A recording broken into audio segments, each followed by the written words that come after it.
My name is Jill Morris, and I'm the director of the University YMCA, which is a student-ran YMCA at the University of Toledo. Each year, the University YMCA takes what they call an alternative spring break trip. It's also known as ASB. It's a service learning trip as well as leadership development and character development with the students. Last year, we went to New Mexico.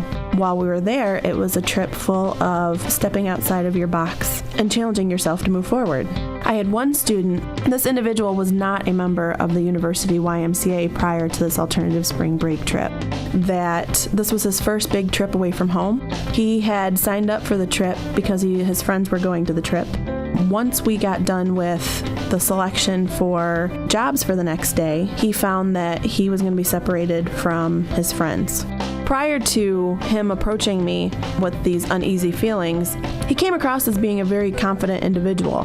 He volunteered to help, he stepped up, he assisted with the other members of the group, so it surprised me when he came to me. On these trips, we have a slogan, challenge by choice.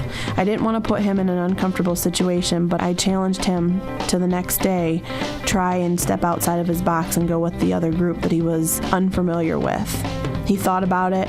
He accepted the challenge.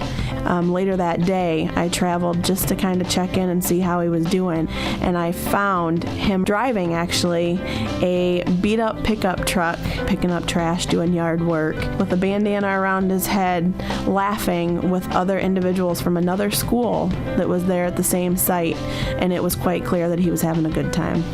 His fear was acceptance. He stepped outside of his box, and later he came to me and thanked me for giving him that extra push that he needed to move forward and to feel that self-confidence.